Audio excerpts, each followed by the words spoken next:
성도님들 안녕하십니까? 오늘 함께 묵상할 말씀은 사무엘상 26장입니다. 사무엘상 26장은 다윗의 제2 도피기의 마지막 장면이며 다윗이 사울을 두 번째로 살려주는 장입니다. 제24장에서 엔게디 굴속에 들어갔다 겨우 목숨을 건진 사울은 울면서 다윗에게 언약을 세우고 다시는 서로 멸하지 않기로 맹세하였습니다. 그러나 그것도 잠시였고 사울은 다시 10광야 하길산에 숨어 있다는 다윗을 잡으러 3,000명의 군사와 함께 출동하였습니다. 사울과 군사령관 아브넬이 진의 한가운데 거하고 군사들이 겹겹이 그를 에워싸고 있었지만 다윗은 밤중에 그의 곁까지 진입하였습니다. 그러나 다윗은 그를 죽이지 않고 창과 물병만 가지고 나왔습니다. 이튿날 다윗은 사울을 멀리 뒤에서 불러 창과 물병을 돌려주면서 그를 해하지 말 것을 탄원하였습니다. 사무엘상 26장 1절입니다. 10사람이 기브아에 와서 사울에게 이르러 가로되 다윗이 광야 앞 하길라산에 숨지 아니하였나이까. 10은 헤브론 남동쪽에 있는 유다의 성읍입니다. 다윗과 같은 유다 지파 사람들이 다윗을 계속해서 밀고 하는 것을 보면 아직도 사울의 권력이 막강하고 다윗은 여전히 도망자 신세였음을 알 수 있습니다. 아마도 사무엘상 22장의 놉섬의 멸망이 그들에게 공포심을 주었을 것입니다. 사무엘상 26장 5절에서 8절입니다. 일어나 사울의 진친 곳에 이르러 사울과 넬의 아들 군대 장관 아브넬의 유하는 곳을 본즉 사울이 진 가운데 누웠고 백성은 그를 둘러 진쳤더라. 이에 다윗이 햇사람 아히멜렉과 수르야의 아들 요압의 아우 아비새에게 물어 가로되 누가 나로 더불어 진에 내려가서 사울에게 이르겠느냐. 아비새가 가로되 내가 함께 가겠나이다.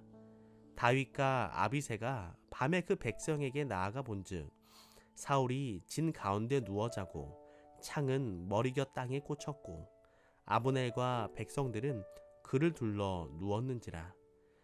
아비새가 다윗에게 이르되 하나님이 오늘날 당신의 원수를 당신의 손에 붙이셨나이다. 그러므로 청하오니 나로 창으로 그를 찔러서 단번에 땅에 꽂게 하소서. 내가 그를 2번 찌를 것이 없으리이다. 다윗은 몇몇 그의 부하들과 함께 원수의 위치를 탐지하러 나갔습니다. 그들이 조심스럽게 앞으로 나아가 적진에 이르러 저희 앞에 왕과 그 수종자들의 장막이 있는 것을 발견한 때는 밤이었습니다. 아무도 그 왕과 수종자들을 경호하지 않았으니 이는 온 진영이 깊이 잠든 까닭이었습니다. 다윗은 자기 편을 불러 그와 함께 원수의 진중으로 들어가고자 했고 누가 나로 더불어 진에 내려가서 사울에게 이르겠느냐라고 말했습니다. 다윗과 그의 수행원들은 깊은 산 그늘에 몸을 숨기며 원수의 진영으로 들어갔습니다. 그들은 원수의 정확한 숫자를 확인하려고 하다가 마침내 사울이 자고 있는 곳까지 오게 되었습니다. 그의 창은 땅에 꽂혀 있었고 그의 머리 곁에는 물병이 있었습니다. 사울의 곁에는 그의 군대 장관 아브넬이 누웠고 그 주위에는 군사들이 잠에 도취되어 있었습니다. 아비새는 창을 높이 쳐들고 다윗에게 말하기를 하나님이 오늘날 당신의 원수를 당신의 손에 붙이셨나이다. 그러므로 청하오니 나로 창으로 그를 찔러서 단번에 땅에 꽂게 하소서. 내가 그를 2번 찌를 것이 없으리이다 하고 말했습니다. 하지만 다윗은 죽이지 말라. 누구든지 손을 들어 여호와의 기름 부음을 받은 자를 치면 죄가 없겠느냐. 여호와께서 사시거니와 여호와께서 그를 치시리니 혹 죽을 날이 이르거나 혹 전장에 들어가서 망하리라. 내가 손을 들어 여호와의 기름 부음을 받은 자를 치는 것을 여호와께서 금하시나니 너는 그의 머리 곁에 있는 창과 물병만 가지고 가자라고 말을 합니다. 다윗은 하나님이 임명하신 직분을 귀히 여기는 사람이었습니다.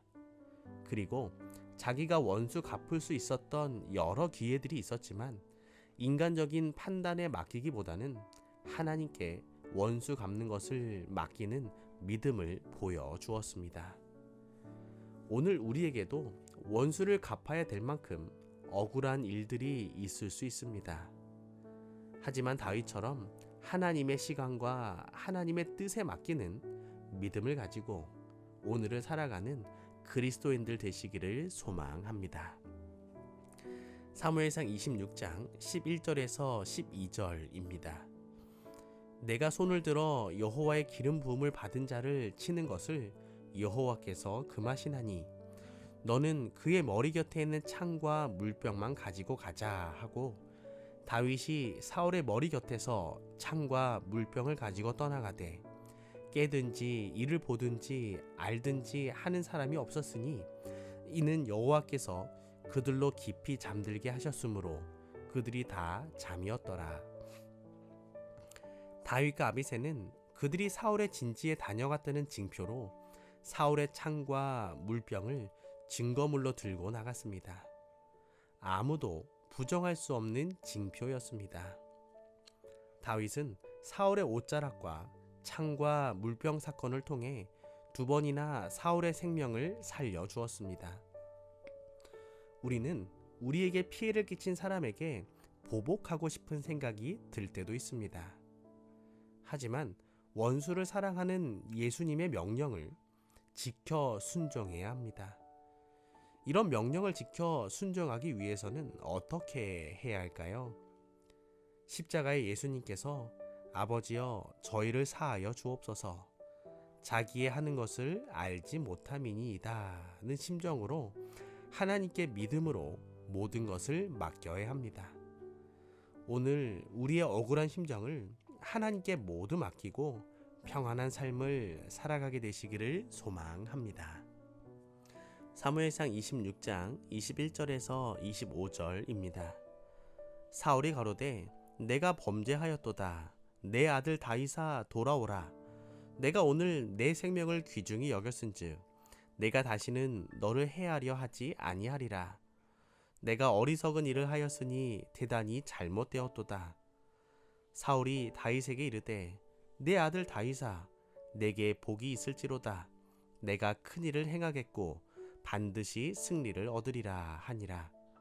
다윗은 자기 길로 가고 사울은 자기 곳으로 돌아가니라. 사울은 다윗을 내 아들이라고 부르면서 내가 범죄하였고 어리석은 일을 하였으며 대단히 잘못하였다고 사과하였습니다. 또한 다시는 너를 해하려 하지 않겠다고까지 약속하면서 돌아오라고 제안하였습니다. 그러나 다윗이 기브아의 사울에게로 돌아가면 다시 많은 문제가 발생할 것이었습니다. 변덕스럽고 광적인 사울이 언제 다시 다윗을 죽이려고 시도할지 몰랐기 때문입니다.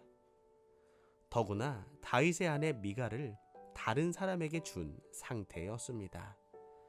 사울이 돌아오라는 초청은 사실 우호적인 마음의 표시였지만 다윗은 사울왕의 손에 자신을 위탁하는 대신에 하나님께 자신을 맡기기로 결심하고 기도했습니다. 오늘 우리의 삶을 다윗처럼 온전히 하나님께 맡기고 기도하는 삶이 되기를 소망합니다. 오늘은 김현수 집사님을 위하여 기도합니다. 사랑의 하나님, 김현수 집사님의 삶을 다윗처럼 지켜주시고 모든 삶을 하나님께 의탁하는 믿음 가운데 살아가게 하여 주시옵소서. 임부경, 김혜선, 김영민 모든 가족들의 삶에 복을 더하시고 건강함 가운데 하늘의 인도하심을 받게 하여 주시옵소서. 사랑의 예수님의 이름으로 기도합니다.